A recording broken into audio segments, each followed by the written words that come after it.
여러분 안녕하십니까? GMP 성경 이야기에서 하나님은 사랑이시라라는 관점에서 교과를 해석해보는 GMP 안교 교과 해설의 김 목사입니다.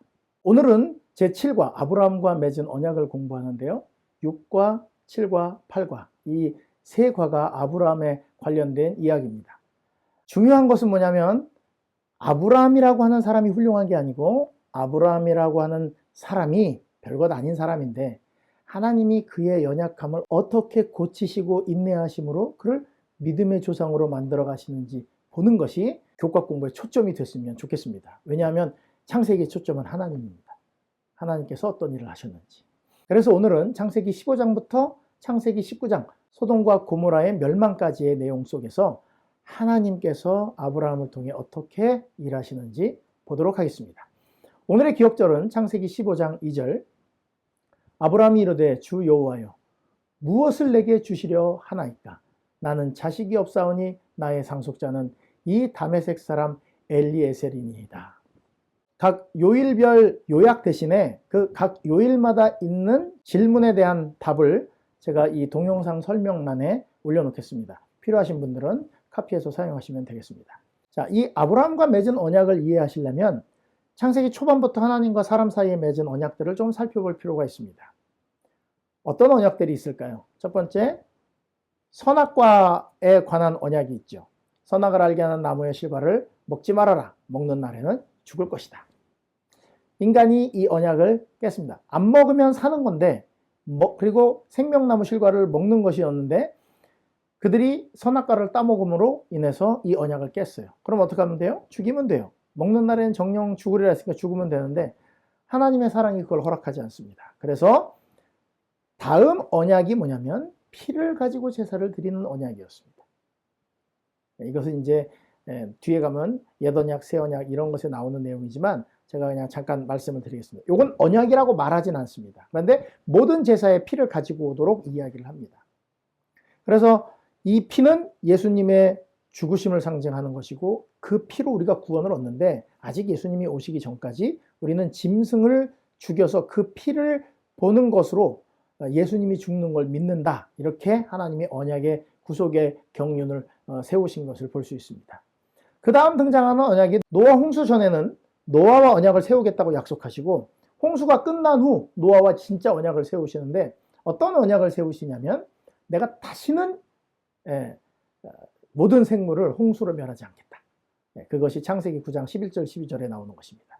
그래서 언약의 증거로 무지개를 갖고 왔는데 그 무지개는 뭐라고요? 하나님의 보좌에만 있는 거예요. 에스겔 1장 그리고 계시록 4장. 그런데 그 하나님의 보좌를 어디로 내려요? 이 지구로 내려서 우리랑 살겠다. 이렇게 결심하시는 모습이 나옵니다. 자, 이제 아브라함과 맺으신 언약이 등장하는데 하나님이 왜 갑자기 나타나셔서 이런 언약을 맺으셨을까? 요거를 조금 공부하고 아브라함 언약으로 들어가겠습니다. 자, 롯이 사로잡혀 갔을 때 그 바벨론 연합군과 아브라함이 싸웠습니다. 하나님께서 함께 하셔서 이기긴 했지만 그 민족들이 어떤 민족이냐면 구주와 선지자 136페이지는 이렇게 얘기합니다. 그가 쳐부순 군대들이 속하였던 민족들은 틀림없이 또다시 가나안을 침략하고자 할 것이며 자신을 그들의 복수의 특별 목표로 삼고자 할 것이다. 생각하니까 머리가 아픈 거예요. 또 민족 간의 전쟁에 이렇게 휩쓸리게 되면 이제 자기의 평화로운 삶은 끝나는 거예요. 개입 안 하려고 그랬는데 롯을 너무 사랑하기 때문에 안 할 수가 없었던 것이죠. 그리고 그는 하나님이 약속하신 가나안 땅 점령을 시작하지도 않았어요.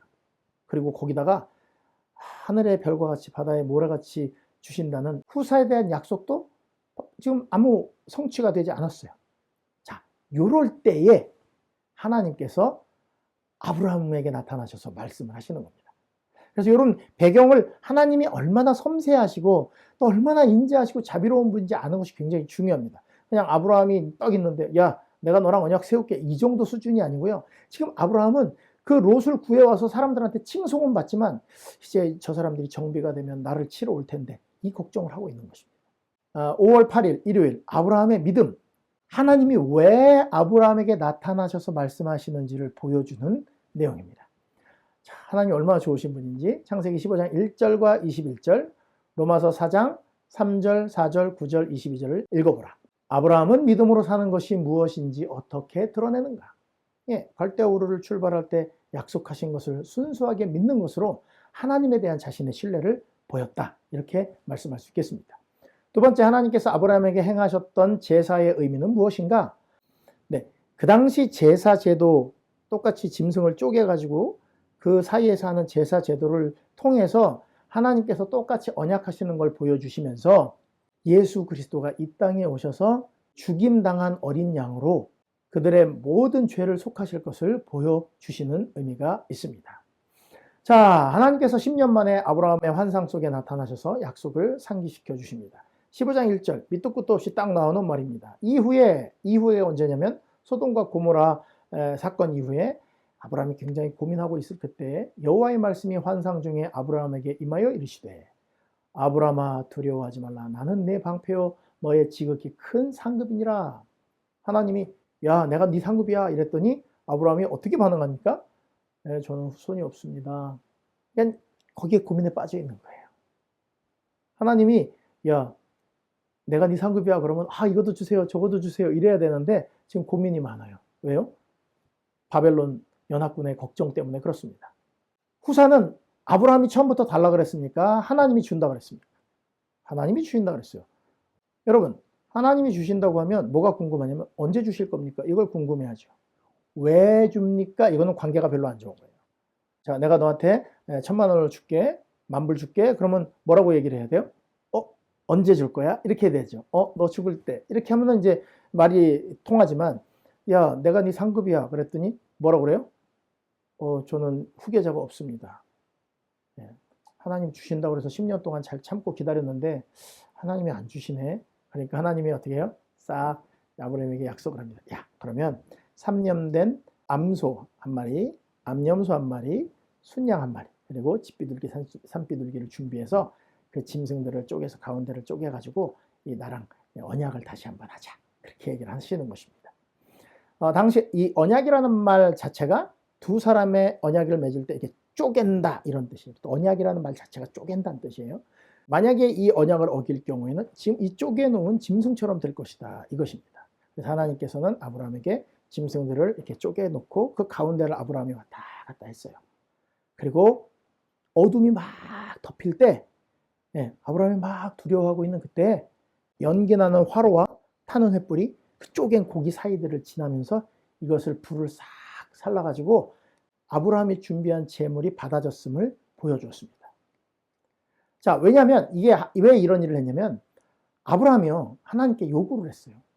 근데 나 이거 지금 불안한데 하나님께서 나한테 이루어줄 이 후대에 이루어질 모든 약속들을 어떻게 이루실 것인지 좀 알려주십시오. 그랬더니 하나님께서 심한 어둠이 임하게 하시고 거기에 뭐가 오냐면 연기나는 화로와 타는 횃불이 싹 내려오시는 거예요. 여러분 죄악된 세상 죄가 깊어지고 깊어질 때 세상의 빛 대신 예수님이 오셔서 이 약속을 다 이루실 것을 보여주는 것입니다. 여러분 잘 보시면 언약의 특징이 있어요. 하나님이 들고 오셨다는 거예요. 지금 아브라함의 믿음이라고 그러죠. 믿을 수밖에 없게 해주시는 거죠. 하나님이. 아브라함이 하나님 저랑 언약 맺으십시다. 이렇게 한 적이 없어요. 어떤 인간도 하나님한테 뭐 이거 좀 해주세요. 저거 좀 해주세요. 그런 적 없습니다. 하나님이 언약을 들고 오십니다. 나랑 언약하자. 나랑 언약하자. 왜? 주고 싶은 게 많은 거예요. 여러분 엄마 아빠가 아이들한테 자꾸 약속하는 이유가 뭐예요? 너 이거 공부 이렇게 잘하면 아빠가 이거 사줄게. 저도 어렸을 때 부모님이 이번에 성적 오르면 자전거 사준다. 그래서 자전거 받으려고 열심히 공부하는데 자전거 위험하다고 안 사줘요. 그래서 되게 스트레스 받았죠. 진짜 이렇게 거짓말하기야? 이랬는데 진짜 위험해서 걱정돼서 안 사주신 거더라고요. 나중에는 사달라고 안 그러는데 차를 사주시더라고요. 그게 무슨 말이에요? 주고 싶은 게 많을 때 네가 열심히 해서 받은 것처럼 나랑 약속하자. 어차피 사줄 거예요. 하나님도 그런 거예요. 어차피 주고 싶어요. 그런데 이걸 어떻게 주고 싶냐면 그냥 하나님이 턱 이렇게 의미 없이 주고 싶은 게 아니라 나랑 약속하자. 네가 이렇게 하면 내가 이거 줄게. 이거 하면 이거 줄게. 이렇게 얘기하는데 우리가 달라고 안 그래도 하나님은 그리스도의 언약의 피를 주실 건데 자꾸 언약을 반복하시면서 뭐 하는 거예요? 우리 같이 뭘 좀 해보자. 같이 하자는 걸 이야기하는 것입니다. 아브라함이 자꾸 꼬꾸라지거든요. 실수해서. 그런데 하나님이 그런 아브라함과 언약을 맺으시는 거, 그 이야기가 계속해서 나오는 것입니다. 기억하십시오. 언약의 주체는 하나님이시다. 그분이 주고 싶은 뭔가가 있다. 이것이 이 아브라함과 맺은 언약의 첫 번째 배경입니다. 자, 둘째 날로 가보면 5월 9일 월요일 아브라함의 의심이라는 것이 있습니다. 창세기 16장 1절로 16절을 읽어보라. 하나님의 약속에도 불구하고 하갈과 동침하기로 한 아브라함의 결정은 무엇을 의미하는가? 예, 아브라함도 사라도 다 하나님의 능력을 신뢰하지 않았다는 것을 보여줍니다. 그래서 이 부조화 선지자에는 뭐라고 얘기를 하냐면 이 과오가 하갈과의 결혼의 원인이었다. 자, 하나님의 능력을 신뢰하지 않은 것이 하갈과 결혼한 원인이다. 이렇게 이야기하면 되겠습니다. 자, 둘 다 하나님의 능력을 신뢰하지 않았다고 부조화 선지자는 이야기합니다. 약속을 받았는데 시기를 내가 정하려고 하는 것입니다. 자기 생각에 이렇게 되면 최선이라고 생각을 하는 거예요. 그래서 그 시간에서 약속이 이루어지지 않으면 불안한 것입니다. 우리도 그렇죠? 사라도 그랬고 아브라함도 그랬습니다. 그래서 사라가 주변 사람들이 일반적으로 행하는 첩을 제한하고 일부 다처제가 아브라함에게 들어오면서 아브라함의 가정에도 가족의 평화가 깨지게 된 것이죠. 애굽 여인 하갈은요, 아브라함이 애굽에 내려갔을 때 왕이 준 여자일 것으로 보여집니다. 왜냐하면 창세기 12장 6절에 보면 이에 바로가 그로 말미암아 아브라함을 후대함으로 아브라함이 양과 소와 노비와 암수 나귀 낙타를 얻었더라. 예. 노비와 암수 이렇게 할 때 그 노비 중에 한 명이 하갈이 아니었는가? 예, 아주 싹싹했을 거예요. 왕이 어떤 사람한테 하사하는 노비니까 굉장히 그래도 품격 있는 노비였을 거예요. 그래서 사라가 마음에 들어서 첩으로 추천할 정도로 좋은 여자였을 것이죠. 자, 질문이 또 하나 나옵니다. 두 여인이 믿음의 두 가지 태도를 어떻게 대표하는가 이렇게 얘기하는데 갈라디아 4장 21절로 31절의 이야기인데요. 여러분들이 잘 아시는 내용이니까 간단하게 설명하겠습니다. 90세가 되어서 아이를 낳다가 죽을 수 있는 나이예요. 그런데 하나님의 뜻이 자기의 죽은 것 같은 몸에 이루어지도록 믿음으로 순종해서 얻은 아들. 그죠? 그래서 이 사라가 낳은 것, 히브리 11장에 보면 믿음의 조상에 사라의 이름도 올라가 있습니다. 왜 그래요? 사라는요, 자기가 죽더라도 하나님의 약속이 이루어지기를 바라고 그 아이 낳는 것을 택했다는 것입니다. 사라의 나이를 지금으로 환산을 하자면 지금 90세는요, 약 한 60세라고, 지금 한 60을 좀 넘긴 나이라고 보면 돼요. 그때 아이를 낳으라 그러면 여러분 낳겠습니까? 죽을 수도 있는데요. 근데 사라는 하나님의 약속이 이루어진다 하니까 믿음으로 그것을 받아들입니다. 하갈은 사라와 아브라함이 자신들의 생각과 힘으로 하나님의 뜻을 이루어보려고 한 믿음이 아닌 자신의 행위로 구원을 얻으려고 하는 사람들을 대표한다. 이렇게 이야기를 합니다. 아브라함과 사라가 하나님을 절대적으로 신뢰하지 못하고 하갈을 첩으로 들인 일이 이 집안의 불화의 씨가 되었습니다. 아마 하갈은 아브라함 집에서 하나님을 섬기는 모습을 보고 인자하고 자신을 선대하는 주인들의 모습을 보고 감동받았을 거예요. 그래서 잘했을 거예요. 그러니까 사라가 추천을 했죠. 그런데 아이를 가지니까 임신한 하갈이 여주인을 멸시했다 이렇게 이야기합니다. 이 인간이에요. 우리는 다 착한 것 같지만 내가 이렇게 권력을 얻거나 어떤 자리를 얻게 되면 거기서 이렇게 사람들한테 이렇게 군림하려고 하는 그런 욕망이 튀어나오는 것입니다. 그래서 새로운 아브라함의 아내, 그죠? 노예였다가 아브라함의 아내가 됐잖아요. 이 하갈에 대해서 이렇게 얘기합니다. 하갈은 아브라함의 아내라는 새로운 지위를 얻은 영광에 우쭐하게 되고 그의 후손으로 이루어질 큰 민족의 어미가 되리라는 것을 믿고, 그러니까 아브라함이 자신에게 주어진 약속들을 그 가족들과 계속 나눴다는 이야기죠. 교만해졌어요. 그래서 여주인을 멸시하게 되었어요. 이게 인간의 모습입니다. 뭐 좀 깨달았다 하면 어깨에 엄청 힘이 들어가요. 사라가 배신감 느끼고 아브라함에게 원망하고, 그래서 이제 아브라함이 야, 네 몸종이니까 네 마음대로 해라. 그래서 하갈을 학대하니까 하갈이 집을 떠나게 됐습니다. 사실 이스라엘 사람도 아니고 애굽에서 나온 여인이에요. 하나님이 그냥 무시하셔도 되지 않을까 싶은데 참, 성경에 수많은 사람들이 삶의 기록이 없잖아요.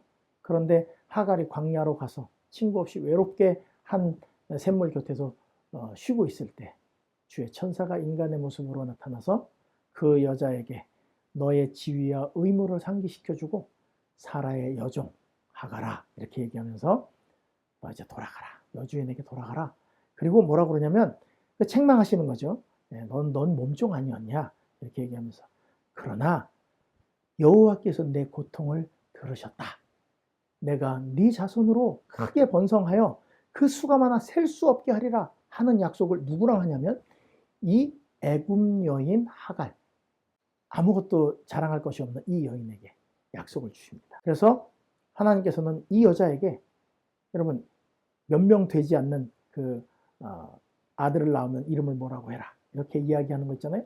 하나님께서 이 여자에게 하나님이 들으심이라는 이스마엘로 지으라고 명령을 받고 가는 것입니다.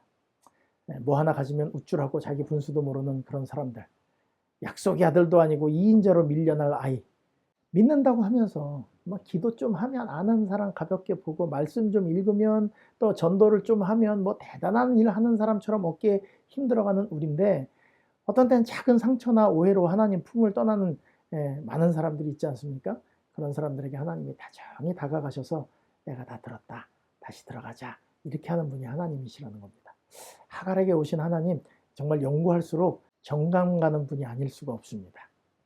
자, 우리 화요일 소식 보도록 하겠습니다. 셋째 날 화요일 아브라함의 언약의 표징. 자, 창세기 17장 1절로 19절과 로마서 4장 11절을 읽어보라. 할례 의식의 영적 그리고 예언적 중요성은 무엇인가? 이 하나님이 명하신 할례는 피를 포함하므로 할례 받은 자가 의로 입혀지게 됨을 나타내고 하나님의 백성이라는 의미를 담고 있다. 이렇게 교과책에서 이야기하고 있습니다. 그래서 이것은 그리스도의 죽으심으로 모든 인류를 위한 구원의 약속을 포함한다. 이렇게 얘기하고요. 창세기 17장은 아브라함이 99세. 자, 언약의 10년이 지나고 하갈이 이스마엘을 낳고 그 이스마엘이 자신의 아들이고 후계자라고 생각하고 있던 13년 정도 지났을 때 여전히 하나님에 대한 절대적 신뢰가 없어요. 왜? 지금 자기 몸에서 난다고 분명히 얘기했는데도 이스마엘이 10살, 13살이 될 때까지. 그죠? 하나님 대단하세요. 만약에 아브라함과 사라가 이 하갈을 취하지 않았다면 먼저 이삭을 낳았을 거예요. 그런데 이스마엘이 태어났는데 만약에 중간에 하나님이 이삭을 주면 이 아이는 정말 팽당하고 버려질까 봐 자라 13살이 될 때까지 기다리신 것이 아브라함의 99세가 될 때였던 것입니다. 이제 하나님께서 창세기 17장에 나타나셔서 이름을 바꿉니다. 넌 이제부터 아브라함이라 하지 말고 아브라함이라고 해라. 의미들은 교과책에서 배우시고요. 창세기 17장 13절에 모든 사람이 다 할례를 받아라 이렇게 얘기합니다. 이에 내 언약이 너희 살에 있어 영원한 언약이 될 것이다. 여기 할례를 받으라고 이야기합니다. 남성의 생식기 표피를 칼로 도려내는 것입니다. 이 남자들만 아는 고통이죠. 정말 힘든 거예요. 구주와 선지자에는 이렇게 얘기합니다. 아브라함과 그의 후손들은 하나님을 봉사하는 일에 헌신함으로 우상 숭배자들과 분리되었으며 하나님께서 그들을 당신의 특별한 보배로 받으신다는 표로 그것을 준수하도록 되어 있었다. 무슨 뜻이에요? 우상 숭배자들과 분리. 당신의 특별한 보배로 받는다라는 표가 할례라는 것입니다. 그냥 생물학적으로 껍데기를 이렇게 잘라내는 거, 그걸로 그치는 것이 아닙니다. 이 의식을 행함으로 그들은 그들 편에서 아브라함과 세우신 언약의 조건들을 성취할 것을 서약했다. 그러니까 할례를 받는다는 건 무슨 뜻이냐면 표피를 잘라내는 거로 끝나는 것이 아니라 하나님과 세우신 언약을 내가 지키겠습니다. 이렇게 약속하는 것이라는 거예요. 그래서 이방인과 통혼하지 말 것이었고 왜냐하면 그렇게 함으로 그들은 하나님과 그분의 거룩한 율법에 대한 존경심을 잃어버리게 되고 다른 나라의 죄된 행습에 가담할 유혹을 받게 되며 우상 숭배에 빠지게 될 것이기 때문이었다. 또 우리 부조화 선지자 363페이지는 이렇게 얘기합니다. 그에게 할례의 의식을 주셨는데 이를 행하는 자마다 하나님을 섬기는 일에 자신을 헌신했다는 표, 즉 우상 숭배에 가담하지 않고 하나님의 율법을 순종하겠다는 서약이었다. 할례라는 것은 뭐 다 이제 뒤로 가면 알겠지만 매일매일 보는 거예요. 화장실 갈 때마다 보고. 근데 이것은 뭐냐면 내가 하나님의 백성이고 하나님께 헌신하고 우상 숭배에 가담하지 않고 하나님의 율법에 순종하겠다는 서약으로서 할례를 받았다는 것입니다. 이것이 신약으로 와서 율법주의를 대표하는 것으로 전락하게 되므로 사도 바울이 어떻게 해요? 육신의 초점이 육신에 맞춰진 초점을 마음의 색이라는 이야기로 강조점을 옮겨가는 것입니다. 예레미야 9장 26절에 보면요. 곧 애굽과 유다와 에돔과 암몬 자손과 모압 및 광야에 살면서 살적을 깎은 자들에게라. 무릇 모든 민족은 할례를 받지 못하였고 이스라엘은 마음의 할례를 받지 못하였느니라. 여기도 마음의 할례를 얘기하잖아요. 그래서 이 할례는 이 구약에 있는 하나님의 백성이라는 표, 그냥 이랬는데 이스라엘 백성들은 하나님의 백성이라는 표는 갖고 있는데 마음이 할례 받지 못한 것을 예레미야 선지자가 이야기합니다.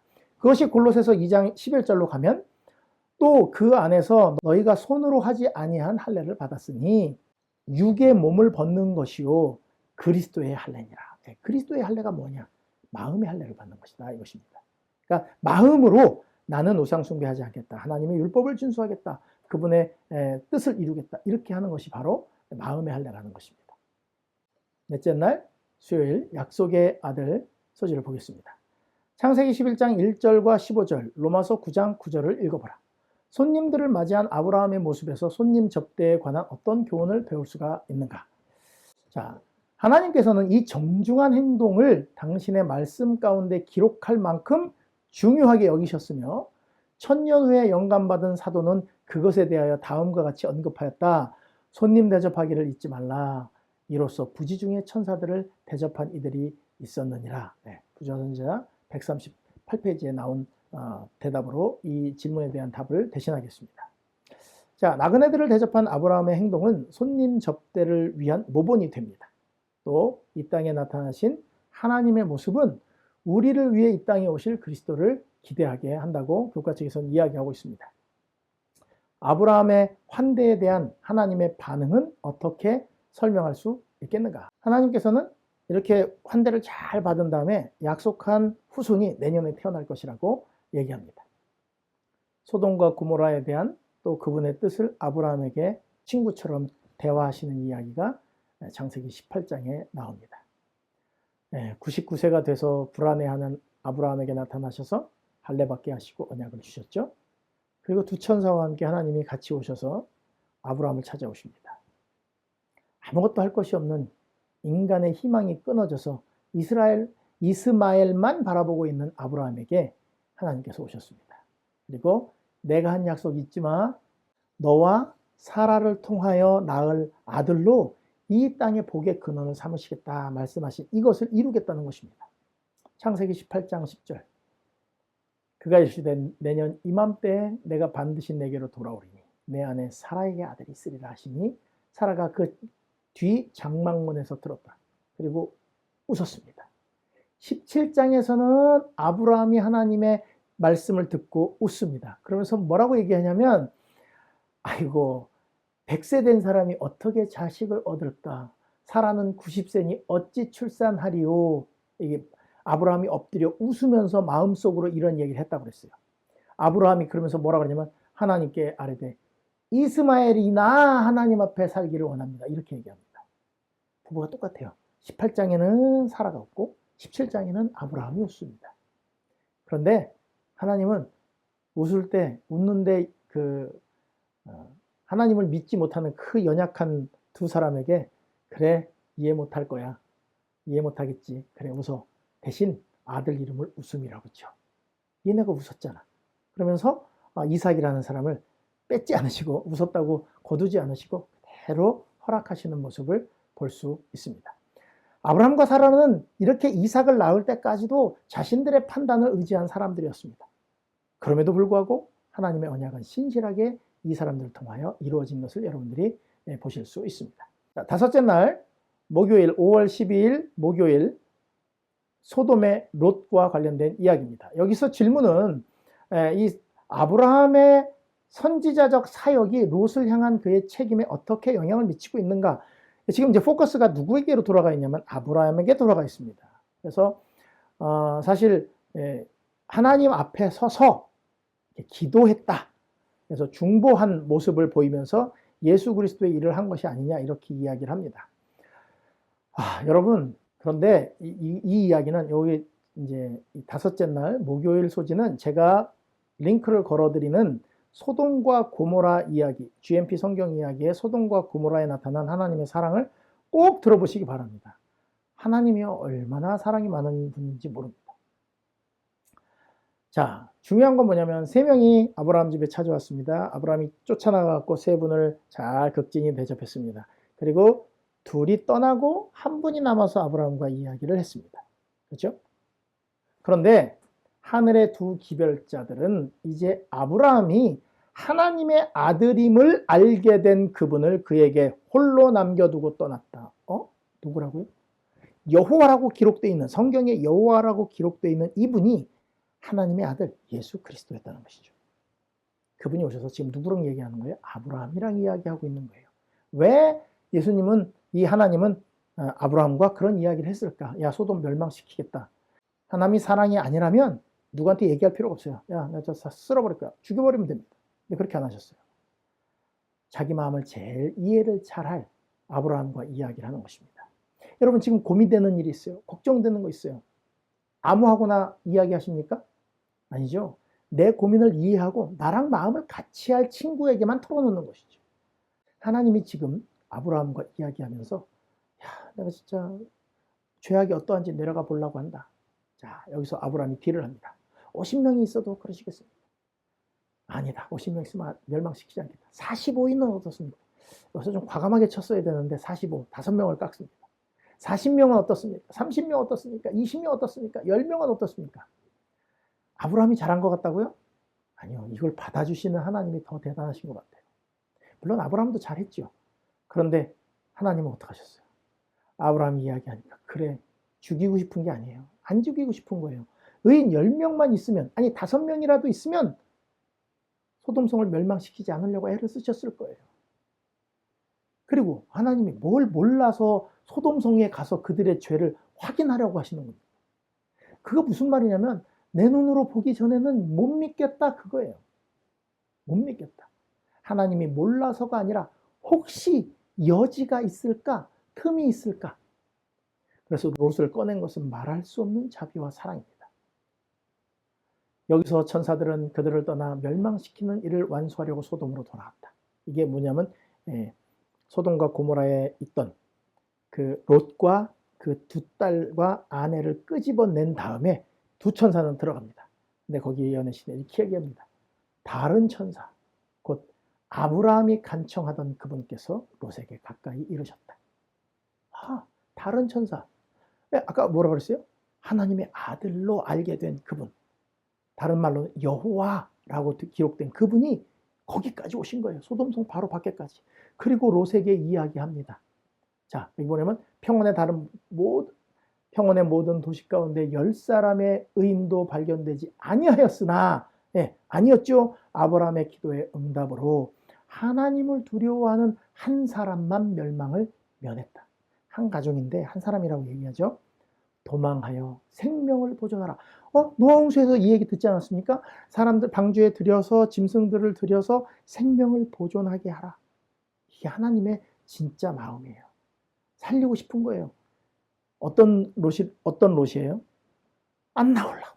나오기 싫어하고 민기적거리고 천사가 손을 잡아 끌고 나온 롯이에요. 구원받고 싶어요? 들어가고 싶어요? 들어가고 싶어하죠. 야, 산에 가지 말라 그러는데 또 거기서 주저하고 저는 저 조그만 성 소알로 가게 해주십시오. 어쩌고 이렇게 얘기하는데 하나님이 내가 이 일에도 네 소원을 들었은즉. 제가 링크를 걸어드리는 소돔과 고모라의 멸망에 관한 이야기를 꼭 들어보시기 바랍니다. 하나님 사랑이 얼마나 큰지 모릅니다. 꺼내준 롯, 그리고 아내는 가다 소금 기둥 되고요. 두 딸이 한 것은 아버지와 근친 상간을 통해서 모압과 암몬 족속을 만든 것밖에 없어요. 그들이 이스라엘을 얼마나 또 괴롭혔는데요. 그런데 하나님에게는 귀한 애들이에요. 출애굽해서 올 때 어느 땅은 건들지 말아라. 모압과 암몬은 니네 가족이니까 건들지 말아라. 이렇게 얘기하시죠. 소돔과 거모라에서 건진 귀한 아이가 롯과 그 두 딸이에요. 비록 한 건 없어요. 그런데 하나님은 그들을 살리신 것만으로도 위안을 얻으시는 그런 하나님이시라는 거죠. 마지막 때 재림이 지연되는 이유는 단 한 가지입니다. 구원받을 사람이 점점 줄어들고 있고 믿음이 없어지고 있기 때문입니다. 혹시 나는 하갈처럼 주류도 아니고 사람들이 알아주지 않는 사람이라 할지라도 사라와 아브라함처럼 하나님을 전적으로 신뢰하지 못하고 막 이스마엘이나 잘 자라기를 바랍니다. 이런 소리하고 하나님의 약속을 에이 이게 되겠어? 이게 비웃으면서 살고 또 자기 잘난 맛에 살아서 그냥 너처럼 희미해진 믿음으로 겨우겨우 끌려 나와서 믿음 생활하는 한이 있어도 하나님은 결국 하갈도 사라, 아브라함 그리고 이스마엘도 다 구원하시는 것입니다. 언약을 들고 오늘도 찾아오셔서 당신의 아들의 귀한 피를 내미시면서 우리에게 하늘의 땅을 약속하시는 하나님의 신실하심에 반응하는 우리 모든 분들이 되길 바라면서 교과 해설을 마치겠습니다.